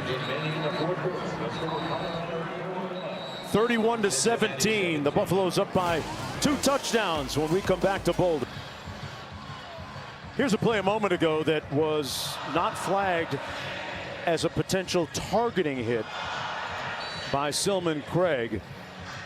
Matt Austin, we're going to bring you in as our rules analyst. Your thoughts on this hit? Well, 21 was obviously a defenseless player, and there was an attack by the defender with force. He lowered his head. It checks all the boxes, and he hit a defenseless player above the shoulders or in the head neck area. So I think this definitely should have been reviewed for targeting. And that's a big call that it wasn't. That means Cameron Silman Craig, had it been called targeting, would have missed the first half against Texas Tech in a couple of weeks. Ooh. Cincinnati would have gotten a first down, which would have kept that drive alive and potentially ended in a touchdown. When they're down, obviously they were 17, now 14. But that's a big missed call. Do you think he's defenseless there, Matt? Oh, absolutely. Okay. Yeah, he has to become a runner, and he was just turning upfield, and there's no way he could have protected himself. So he was definitely still defenseless. Yeah, I completely agree. Thanks a lot, Matt. 9:20 to go in the 4th quarter. Buffaloes football. We're going to keep it on the ground. Augustov with nowhere to go. Coach Sanders told Quint a few moments ago that they have to be able to run the ball to help close this game out and put it to bed. And speaking of bed, it's 1:11 on the East Coast. If you're still part of the Big 12 after party, thank you for staying up. Sanders delivers complete. Jimmy Horn out to the 31. 7-yard pickup. Now let's take a look at this week's college football rankings, brought to you by Capital One.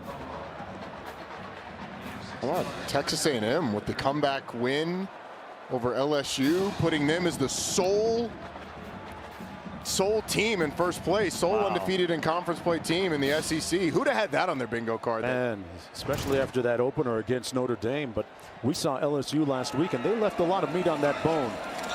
Had to kick a lot of field goals, a run by Augustov, and it's going to be stopped up short of the first down. It's going to be 4th and less than a yard. Golday made the tackle with 8 minutes to go. They're going to send in the punt team.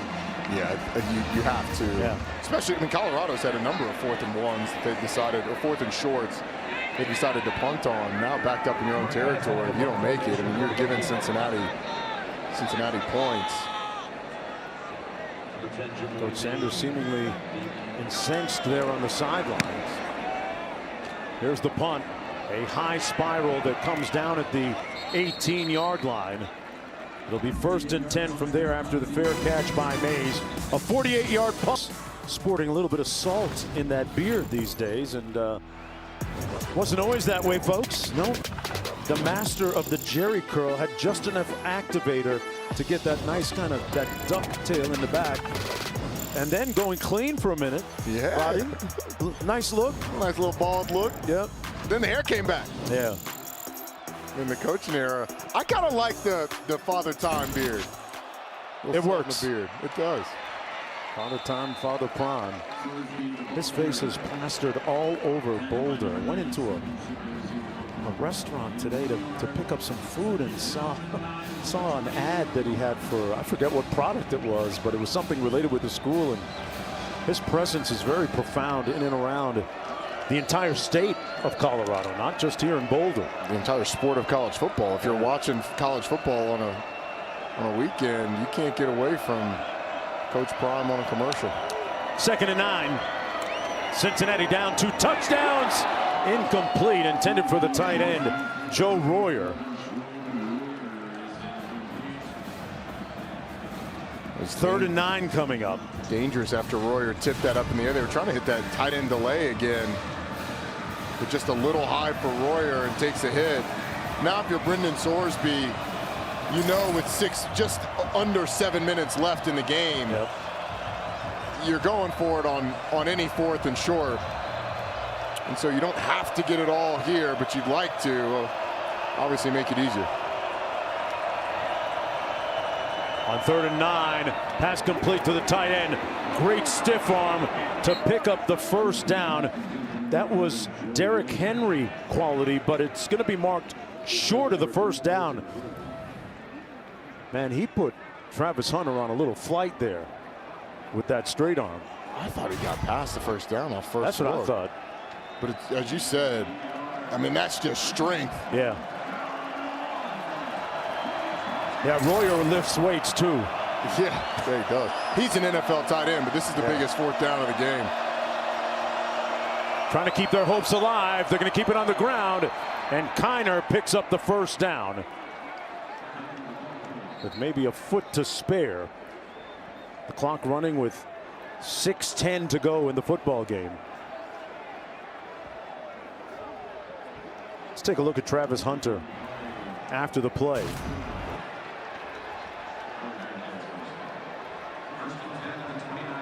Yeah, I love that. That's competition right there. That is the essence of competition. That's on the 113th play of the game too. 5:42 to go.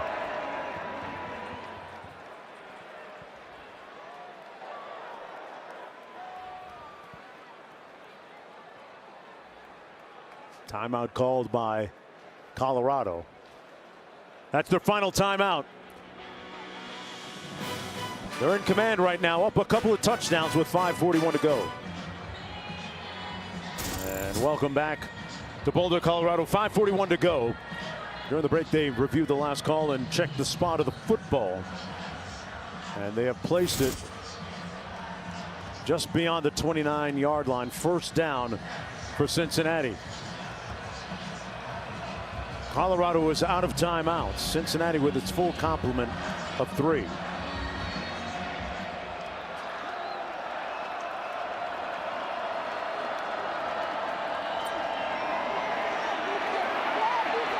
There's a flag down. Sorsby being chased down, and man, that defensive front has really done a fantastic job over the last several games. B.J. Green with good pressure on Sorsby. Offense, number 74, 10-yard penalty, first down. And Warren Sapp is one of the defensive coaches on that Colorado staff. Has done a great job with his analysis and his coaching of the front. Along with Damian Lewis, former 10-year NFL vet as well. There's a look at Coach Sapp.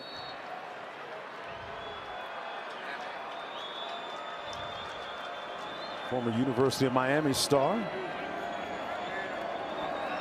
Tell you what, you listen to him and watch him in pregame, and he is the Bundini Brown of hype men amongst coaches. Pass complete at the 25-yard line. Johnson, who has a touchdown tonight, picks up the first down beyond the 43. A 23-yard pickup. Let's listen in on Coach Sapp pregame. Stop worried about reaching. Real. That gets you through. Then you gonna do what you want with his ass. Hit it. There it is. I'm just thinking of yourself. You think it's just what you like. The production is over, fellas. Thank you. Legal substitutions. Defense. More than 11 players on the field at snap. Penalties decline. Second down. First down. First down. Warren First down. Sapp was one of several former NFL people, whether players or coaches, on the Colorado sidelines coaching these players. And most prominently, the 2 coordinators. Yes. Pat Shermer, longtime NFL coach. Robert Livingston came over from the Cincinnati Bengals. And that pro approach, as they've gotten their feet under them in college, has really shown itself. It's working. Pass complete to the sidelines at about the 30, caught by Cincinnati's leading receiver on the season, Xavier Henderson, with 4:39 to play, moving expeditiously at this point. Xavier Henderson's first catch of the game. Wow. They put the straps on him. Taking a shot downfield, incomplete. They overshoot Henderson. He has been surrounded like Pharaoh's army all night. I mean, they have had a bunch of people on him, notably Travis Hunter most of the time. But DJ McKinney's done a really good job against them. Preston Hodge. I mean, really the coverage in the secondary has prevented the big play. There's really been nothing downfield. It's been all underneath stuff. And the biggest thing that they're doing is, even though they're giving up yardage, they're eating up the clock. Big 12 contention on the line for both these teams. Downfield, incomplete. Preston Hodge again in on the breakup. The pass intended for Tony Johnson. It's going to set up a 3rd down and 10. You know, one thing that Preston Hodge has is an abundance of athletic talent. Number 24 for the Buffaloes. Amongst being a good player in the secondary, he has a black belt in karate as well. Great all-around athlete. Couple of picks on the season. 3rd and 10 for the Bearcats. Cincinnati playing this play without Tony Johnson and Xavier Henderson on the field. They hand it off to their leading rusher, Kiner. Turn the corner, leaps over the defender down to the 5. Shiloh Sanders came in for the hit, and Kiner played peekaboo. He went airborne here. It's a great call by Scott Satterfield, and Shiloh Sanders barely clips the leg pass. Touchdown to the tight end, Royer. There's a flag, though, in the end zone. Let's see if this touchdown stands.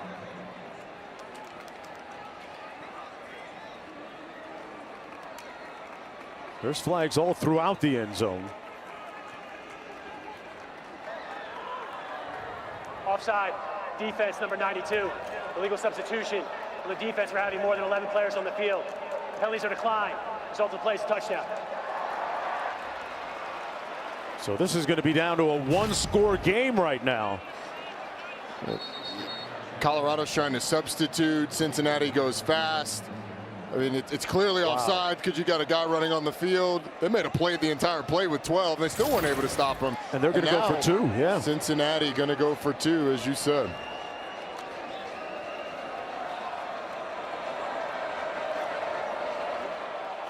Got a funky lineup here.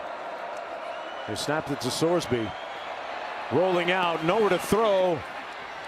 And they don't get it. Broken up by Preston Hodge again. And we got another flag down.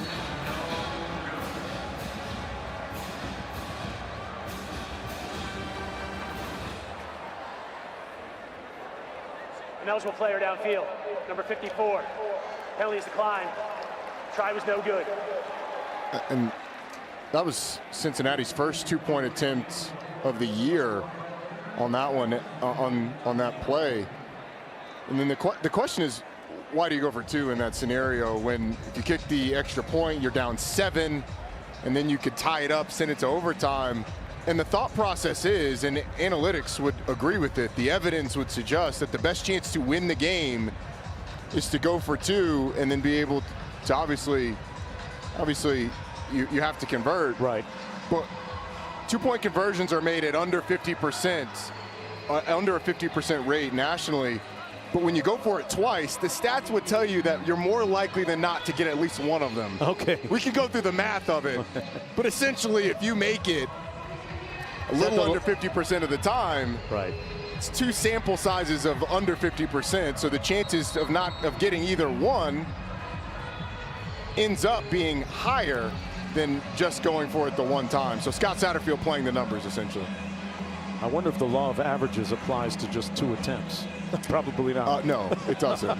But again, the stats would tell you if you do the math, you're probably at like a 70 or 80% chance of making at least one of the 2 attempts. 8-point football game, 3:51 to go. Don't think for a minute that Colorado hasn't forgotten and very much remembers what happened against Stanford here a couple of years ago when they had a commanding lead at halftime and gave it up.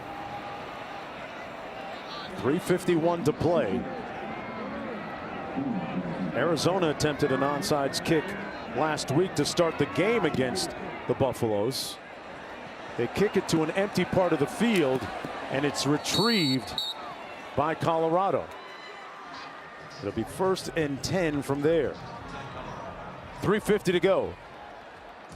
Hey, up next here on ESPN Sports Center from Los Angeles, Linda Cohn, Stan Verrett. Highlights from a feisty top 15 showdown between Stan's LSU Tigers and Texas A&M. Plus, we'll catch you up on the World Series. Dodgers taking a 2-0 lead. And the latest on who's suiting up Sunday. Injury updates from the NFL. That and more on Sports Center. Stan and Linda right here on ESPN and the ESPN app. Well, the Dodgers up 2-0. The Freddie Freeman home run is going to be something that when I'm 85 years old, if I'm still around, there are going to be replays of that on whatever holograms we have then. I still remember Kirk Gibson's homer to win it for LA. Downfield, up in the air, and it's caught despite the pass interference. Travis Hunter there on the other end to make the grab. And Hunter asking to come out of the ball game. Arnold defending on this play on an island. Pass interference. Defense, number 8. Penalties declined. Had him around the neck. First down. Clock will start on my whistle. If we had 2 versions of pass interference, like a PI1, a PI2, that would be the PI2, where you get all your money's worth. Yeah. And then Travis Hunter, the concentration still makes the catch. Man, had him in a chokehold. 1st and 10. Sanders pulls complete. And another first down by Wester. So in 2 plays, they move it all the way down to the 44-yard line, and Hunter taking another snap.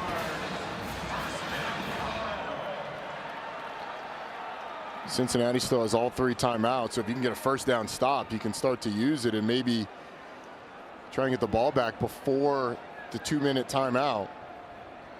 You would think that Colorado is going to be deliberate here and run the play clock all the way down.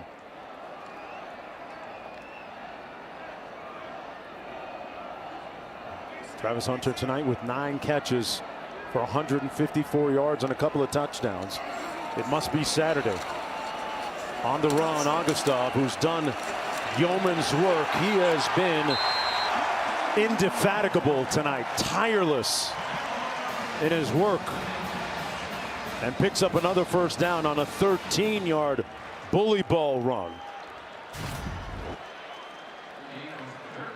Not only is this Augustov doing a great job breaking tackles, but that offensive line, anytime he has been up with people trying to stop him, they have gotten behind him and willed him forward. Look at the rushing numbers for Colorado. Augustov has 90 yards on the ground, averaging 4.5 yards a carry. Roddy, that's something we did not see from Colorado early in the season when we did their very first game against North Dakota State. 2-minute timeout. We've hit the 2-minute timeout. Back after miss. We're throwing, and Dion is doing sprints right in the middle. Who was? Dion. No way. He's sprinting. He can run? No, he still runs? Yeah, now he's limping bad. He's been standing over there just like he just got off the treadmill. Coach, I mean, he got a towel. The DC is straight NFL. In the NFL, they show up and just start coaching. Start coaching. He didn't talk to anybody. That was Coach Satterfield and his staff We set the game pregame, clock to 1:55. watching Coach Sanders run, saying that he's straight NFL. It's like his OC right there, Coach Shermer. And, you know, we've chronicled Coach Sanders' journey going back to his Jackson State time when he was going through the health issue with his foot and the procedures he subsequently had and the subsequent rehab. And he was pushing himself around on a scooter, and last year saw him walking, and now we're watching him run on the sidelines like the Cincinnati coaches were remarking a moment ago. And just like his progression, this team and offensive line is progressing. You can see him say, run the ball, get the first down. Augustov falling, tripped up by the 30-yard line on 2nd and 5. Second charge, time out of the half. Cincinnati, 30 seconds. I wonder if the right foot of Shedeur didn't get him. Is that what it was? I'm giving Augustov credit. Yeah. It sounds better than the turf monster. Oh, you're a running back, so you got sympathy. You have empathy Standing for. up for my guy. Look at that right foot. Oh yeah, blame it on the quarterback. On the quarterback. Yep. Get your feet out of there, quarterback. Got to stick up for my backs. 3rd and 9 coming up. And from here, it's not a chip shot field goal to put the game out of reach for Alejandro Mata. So if you're able to stop Colorado here, you're Cincinnati, you're still in this thing. What are you thinking in terms of a play call? They've been very intentional about keeping it on the ground. But if I was a gambling man, I think Colorado puts the ball in Shedeur's hands. Okay. I think they let him throw the ball. Remember, that's what's on the line. With a win tonight, Colorado becomes bowl eligible for the first time since 2016. And not completely, but it would partially signal a major transformation.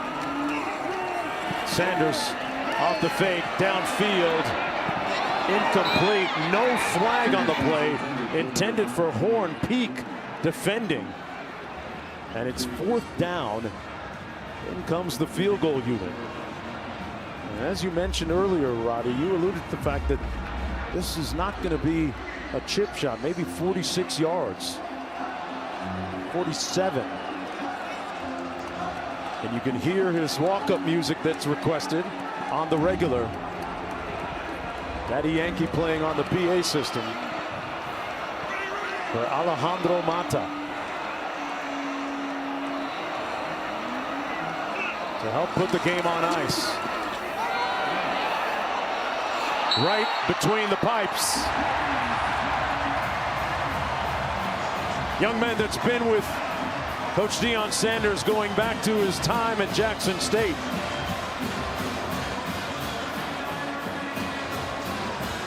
The Big 12 Special Teams Player of the Week on the JOB tonight. If it had been from 47 and a half, I don't know if it makes it, but it wasn't. It had just enough to get over the crossbar.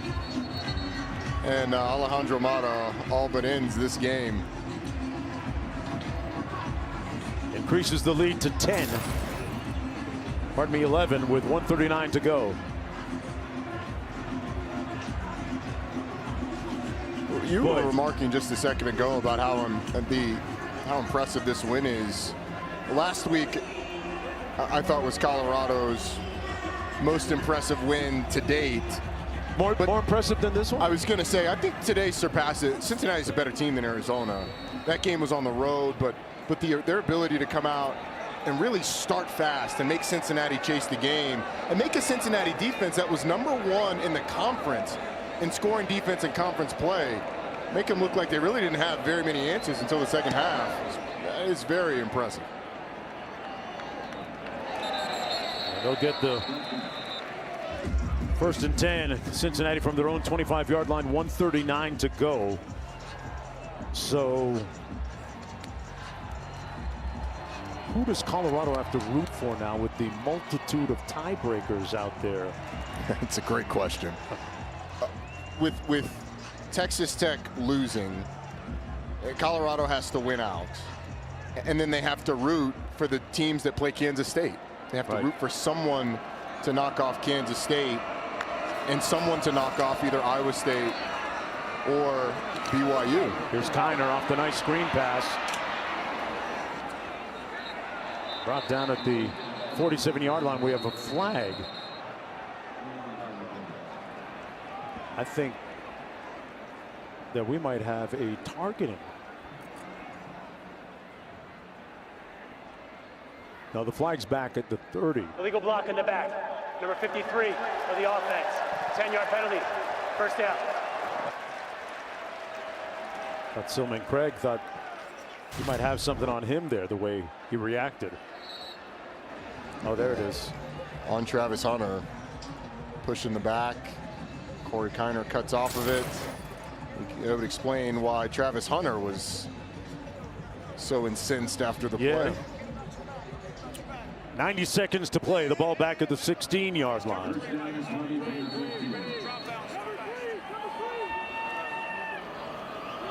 Kiner in the backfield.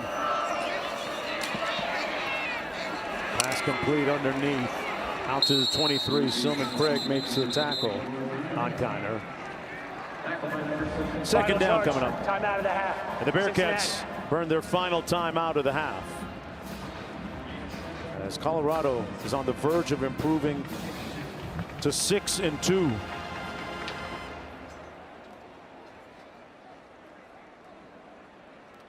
It's interesting, Roddy, when I think about Colorado barring a major turnaround here, getting their 6th win, becoming bowl eligible.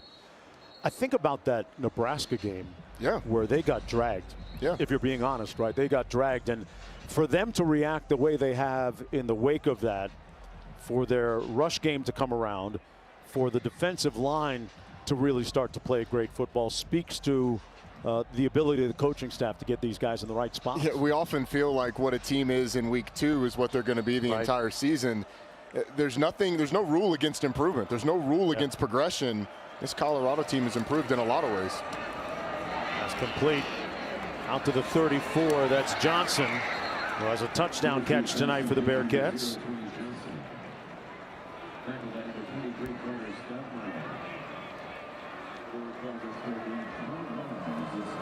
Third and 1. That pass incomplete. Boy, Travis Hunter just keeps playing, huh? 53 seconds to go. And they're up 11 in the game, and the guy is going out of his way to make Joe Royer's life miserable. Look at the length, though. That's what makes him elite on the defensive side. It's the ball skills and the length. 6'1", 185.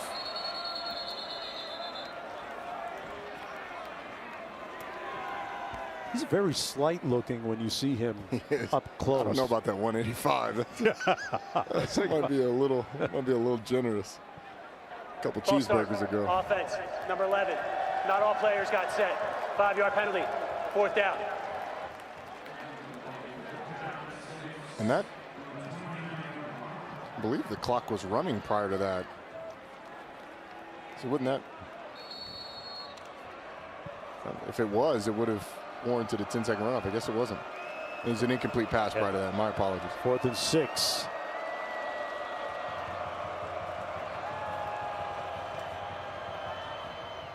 Pass incomplete. And Colorado will take over on downs, and we've probably seen the last of Travis Hunter for this evening. You know, it was interesting. I watched Brandon Reyes, the athletic strength and conditioning coach, giving him grapes throughout the pregame warm-up. He was carrying around grapes in a bag, and every once in a while he'd give a couple to Travis, and asked him what's that all about. He said it's about good carbs and hydration for him. Did he have one of the palm fronds too to make sure that he was well taken, he was well ventilated? Hey, if they need somebody for that, then yeah. To keep him on the field, yeah. You are looking at the most unique player in college football right now. Travis Hunter getting a lift from his teammates. I think Colorado fans excited to see him back and healthy. This Colorado team is dangerous. They were able to run the ball more effectively today. The defense has come along. They didn't have the sack numbers that they had in the past. I mean, he's done enough today. Just let him get off the field. We'll carry him off. Call that man a cab. Travis Hunter, Colorado winning it 34-23 and getting their 6th win of the season. Folks, listen closely.